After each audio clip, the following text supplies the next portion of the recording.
Grace and peace to you. Can't remember if I said that when I got up here the first time, so we'll say it twice. Our scripture this morning is from John chapter 8, verse 12. I invite you to read with me. When Jesus spoke again to the people, he said, "I am the light of the world. Whoever follows me will never walk in darkness, but will have the light of life." This is the word of God for the people of God.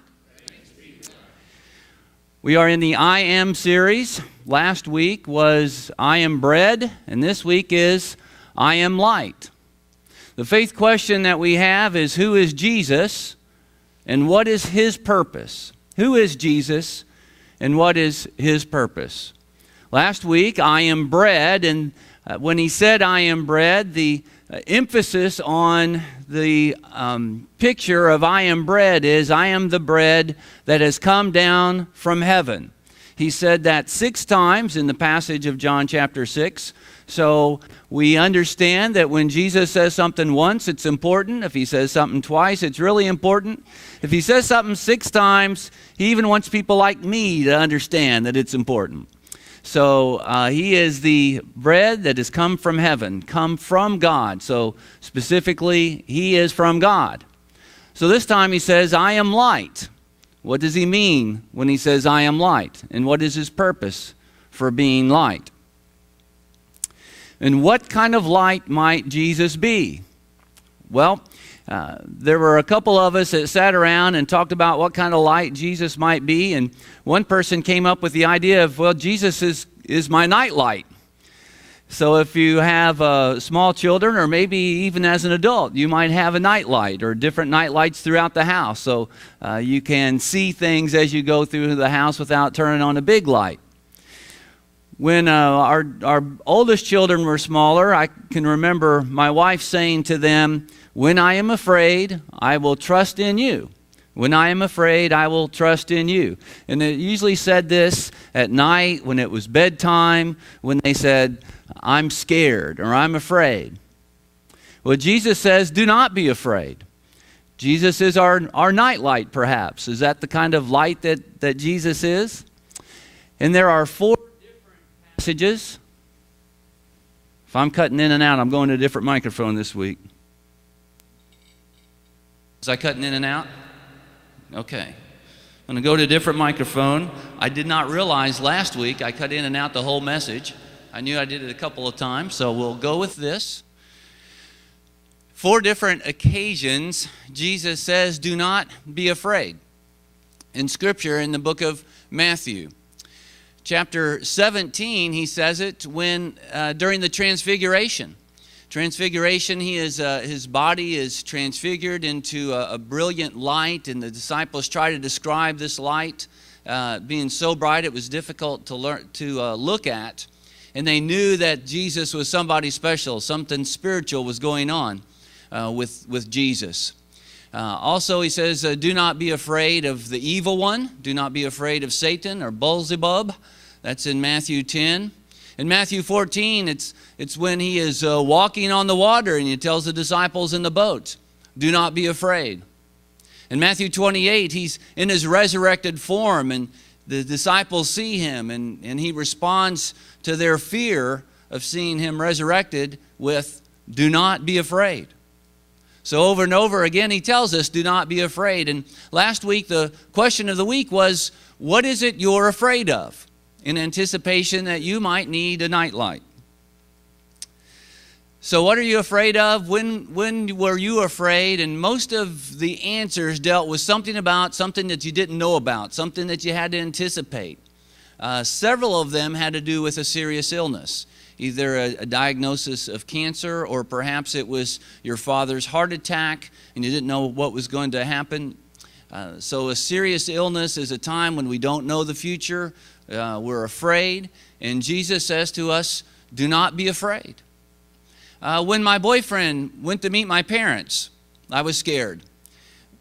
Well, the person that wrote this, I can understand why. Now, you don't know if I said that, if it was because of the boyfriend or the parents, do you? But when I am afraid, I will trust in the Lord. One adult said, when I'm at home at night by myself, I'm afraid of the dark. Another adult said, when I'm alone at night and I hear noises, you don't know what those noises are, and they're noises that probably shouldn't be there, and you're afraid. And Jesus says, do not be afraid. So what kind of light is Jesus? Perhaps we could put Jesus in the night light category. That's not the only kind of light that Jesus is. Jesus is a guiding light. And I'm not talking about the soap opera, the guiding light. I'm talking about a light that actually guides our path, and a light that actually guides our steps. Jesus says in John chapter 8, we just read it, I am the light of the world. Whoever follows me will never walk in darkness, but will have the light of life. So if I am bread that's come down from heaven is the key for bread, what is the key when he says I am the light? And in both occasions he says I am the light of the world. So what Jesus is trying to tell us, I believe, in this particular passage when he describes himself as a light, is he is a light for the whole world. He's not just a light for the folks here in this sanctuary. He's just not a light for the people in Guatemala. He's just not a light for the people at Exit Zero. He's a light for everybody. He's a light for the whole world. And then he goes on, and the key is whoever follows me. So there's something important about following Jesus, following the light. So if we are following Jesus, then there is a path that we need to go down. There is a way that we are supposed to go. So Jesus says, I am the light of the world. Whoever follows me will never walk in darkness. Now, within the last year, I was with the Disciples Sunday School class. How many in the Disciples Sunday School class that are here? All right, very good. It's a Sunday school class that meets upstairs, last room on the right. And they went on an outing to Baringo Cave. And they stuck us with this one tour guide. I tell you what, I didn't know where he was going to lead us. I was really afraid because I wasn't sure I could trust him. And one of the reasons I wasn't sure I could trust him is because I knew him. And I wasn't sure where he was going to take us, but it turned out great. He was a great tour guide. And if you've been through a cave with a tour guide, you usually know what's coming. At least one time during the tour, they do what with the lights? They turn off the lights. And I remember you put your hand in front of your face and you can't see your hand. You can't see anything. And I always wondered, there's that question, which animal can see best in total darkness, a cat or a mouse? Do you know the answer? Neither one, because neither one can see in total darkness. You have to have some light in order to be able to see. So he turned the lights off on us, and we couldn't see anything. And then he lit a match, and we could see all around us. And from that one little match, from that one little bitty light, the whole room was filled. Jesus says, I am the light of the world. Whoever follows me will never walk in darkness. And I was glad that inside of a cave I had two things. I had one, a light, and two, a tour guide that knew the way to get me out of there. When we're afraid of the unknown and we want a security light or a night light, we can trust in Jesus, that Jesus will walk us through if we follow Jesus. And that Jesus is the kind of light that lights our path, that gets us through the troubled times, that gets us through whatever it is that we are going through if we learn to trust in him. And it goes on to say, they will never walk in darkness, but will have the light of life. The light of life. So here's this other light, this light of Jesus and the light of life. Maybe it's two different lights. Maybe it's one light. Maybe he's using light to talk about two different things. But we shall see. Another image that we came up with was a lighthouse. Once again, Jesus says in a different chapter, John chapter 9, he says, I am the light of the world. So both times that he says, I am the light, he says, I am the light of the world. He just doesn't stop that I am the light. I'm the light for the whole world. So what is a lighthouse? What's the function of a lighthouse? The function of a lighthouse isn't draw us to that particular light. The function of a lighthouse is to steer us away from danger, to steer us away from the rocks or the reefs or the cliffs or whatever might be in the way. So one of the scriptures that Paul uses, one of the things that he says, but when you are tempted, he will also provide a way out so you can stand up under it. Basically, we have a lot of temptations in the world. We're tempted to do things the way we want to do them. We're tempted to do things that are against God's rules, against God's laws. But we don't have to fall into that temptation. We don't have to go there once we're tempted. We don't have to get into the mess that our temptation would lead us in. So Jesus, as being the light of the world, if we follow him, he will lead us around temptation. He will lead us away from temptation. Even in the Lord's Prayer, lead us not into temptation. So in that kind of concept, Jesus is the lighthouse that steers us around the temptations of life, that steers us around the rocky places and the places that'll run our ship aground. So Jesus is the light of the world. So when we ask, what is Jesus? Who is Jesus? Jesus is the light. Both of those were in the book of John. And I want to go to what's John's understanding. That's just one of the things that I had. What's John's understanding of the sentence, Jesus is the light of the world? And when John introduces Jesus, when John introduces his chapter, his book in chapter 1, in verse 4 and 5, he talks about the light shines in the darkness, and the darkness shall not overcome it. The light shines in the darkness, and the darkness shall not overcome it. Well, that's all well and good, but what is the light that John is talking about here? And so he gets a little bit more detail in the later verses. He, being John the Baptist, himself was not the light. Because in that time, there were some folks who wondered if John the Baptist was the one. If was John the Baptist the Messiah? Was John the Baptist the one that was going to lead Israel? And so John the Baptist himself testified that he was not the light. And I do want to make sure that you're clear that John the Baptist and John the author are two different Johns.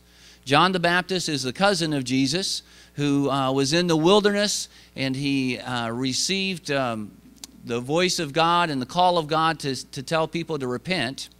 But John the disciple was a follower of Jesus, and John's brother was James, the sons of Zebedee. And it was John, the brother of James, that wrote the book of John. So John the Baptist was not the light. He came only as a witness to the light. And when John says to the light, John is talking about Jesus. Jesus is the light. So John's understanding is that Jesus is the light. The true light that does what? That gives light to every person. Every person. So, John chapter 8, I am the light of the world. John chapter 9, I am the light of the world. John chapter 1, Jesus is the true light that gives light to every person. Every person meaning everybody but who? There is no but in there, is there? It's everybody. So 3 different occasions we see that Jesus is the light of the world. So what Jesus is trying to communicate to us with this illustration is that he's for everybody. Everybody of every nation, every language. So the faith question, who is Jesus? And the answer is, in this context, the light. What is his purpose? To bring us to God. Who is us? Everybody, to bring everybody to God. That's his purpose. So then the essential questions come after the faith questions. Who am I and what is my purpose? Who am I in the context of Jesus is the light? What is my purpose in the context that Jesus is the light? Because once we decide who Jesus is, then we have to decide, well, what does it mean to me? What does it matter? What does it matter in my life? How do I live my life differently? Or how do I live my life according to that Jesus is the light? Well, in Matthew, the Sermon on the Mount, Jesus says, you are the light of the world. And the words of Jesus is to the crowd in the Sermon on the Mount, Matthew 5, 6, and 7. So Matthew 5:14, Jesus uses this illustration about salt, and he also uses another illustration with it. You are salt and light. So you are the light of the world. Now wait a minute, I thought Jesus was the light of the world. How can you be the light of the world? How can I be the light of the world? John the Baptist wasn't the light of the world. So if John the Baptist was not the light of the world, how can Jesus say that we are the light of the world? And to be quite honest, I have preached on Matthew 5:14 and on some great sermons about you are the light of the world. And I've preached about Jesus being the light of the world. But I've never tried to merge the two together. And I found myself really concentrating on this all week long, really praying and said, God, how does this work together? Is it just simply two different illustrations that we shouldn't get too caught up in that Jesus is the light and we are the light, and you mean two different things? Or I'm thinking about someone who is an unbeliever, who doesn't know Jesus and who doesn't know the Bible, who might be confused by this to say, Jesus is the light, but you are the light. We are the light. Well, why would it be different? If they say Jesus is the light and they say I am the light, why can't I see that as the same thing? So I've really been in prayer about this and how to kind of figure this out, and I can lean towards 2,000 years of church history and the way it's been preached, and maybe the way that you've preached it, you've heard it preached as well, or maybe you've taught it in Sunday school, that you are the light of the world. We don't see it as the same kind of light, do we? 2,000 years later. We see Jesus as the light of the world, but wait a minute, Jesus tells us that we are the light of the world. So this is what I did. I prayed about it. I said, God, help me out with this. And the question that I had was, exactly who was Jesus speaking to in the Sermon on the Mount? Who was the audience that heard the words, you are the light of the world? That group of people were mostly Galileans, Jewish Galileans. Now, there might have been some other folks mixed in there. But to be consistent with the Old Testament and consistent with the New Testament and consistent with this theme about being the light of the world, God had a plan for salvation from the very beginning, starting with Abraham when he called Abraham to go into the promised land, through Jacob, who he renamed Israel. And one of the themes throughout the Old Testament is that the nation of Israel, the Jewish people, are being preserved so that out of the Jewish people might come a Messiah. And one of the themes in the Old Testament is that these people are preserved so that the light might come forth and shine on all nations. So the light of the world is the Jewish race that will produce a Messiah, and that Messiah will bring salvation to all people. So when Jesus says to the Jewish people who are hearing him at the Sermon on the Mount, when he's saying to them, you are the light of the world, is he saying that you are the one that will bring forth the Messiah that will be the light to all nations? Because later on he says that Jesus says about himself, I am the light of the world. So if you are the light of the world and Jesus is the light of the world, who are you and what is your purpose? Well, one of the things I did is I did some science. I'm not really a science guy, but I thought, well, let me just try to understand light a little bit better. How light works is a wonderful little thing that I found, and I found these two pieces, and you might want to show that to those that are watching it on our DVD. How light works. There are two ways in which light works. One is light reflects, and one is light refracts. So reflection, we understand a mirror, we understand a lake, something that's very, very flat, very, very smooth. Light will shine off of that and reflect the image on the other side.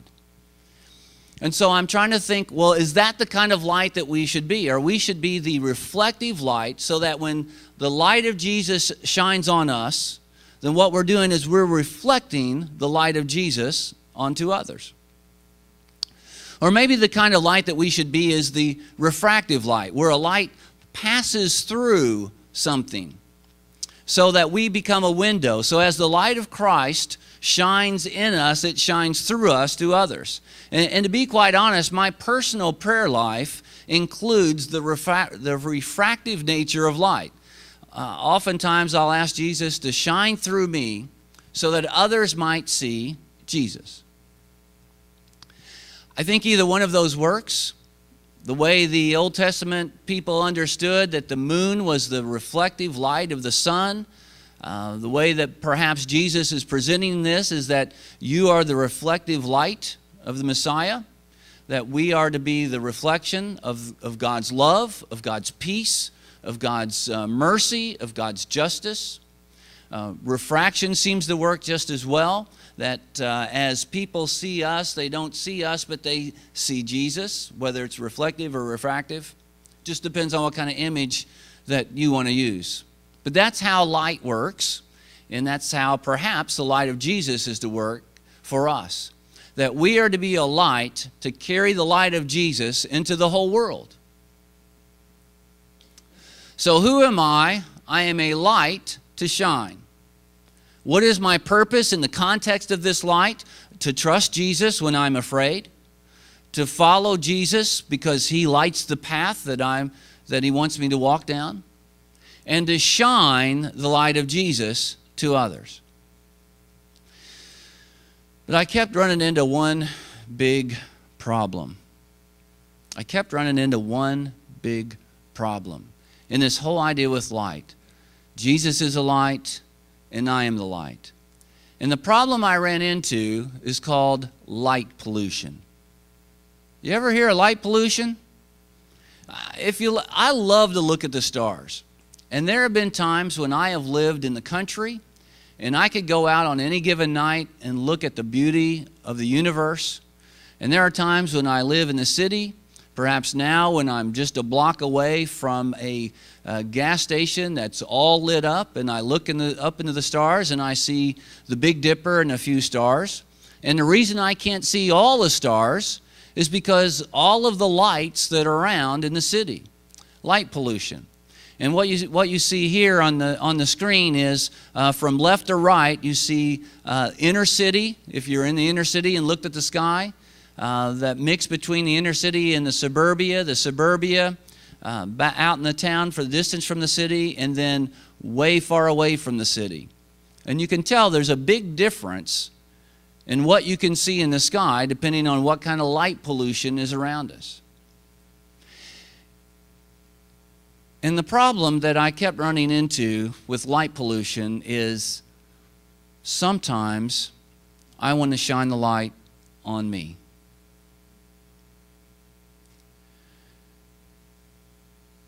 And if Jesus says, I am the light of the world, and I shine the light on me, they can't see Jesus. And oftentimes we want to take credit for stuff. We want people to look at us. Look what I'm doing. Look what I've become. Look who I am. Look at me. And when we do that, when we draw attention to ourselves about who we are, we become light pollution. When really we should be drawing attention to what God is doing. We should draw attention to what Jesus is doing. We should be reflecting the love of Christ in our life and in our hearts, so that others might not follow me or might not follow you, but would follow Jesus. Our mission at Wesley Chapel is to make disciples of Jesus Christ, for the transformation of the world. It's exactly what John is trying to get across by saying Jesus is the light of the world, the light for all people. It's exactly what Jesus is trying to say when Jesus says He is the light of the world. For the whole world, for all people. That's the message that we come with. That's the message that we proclaim. Jesus is a light for all people, so that all people might learn to trust Him.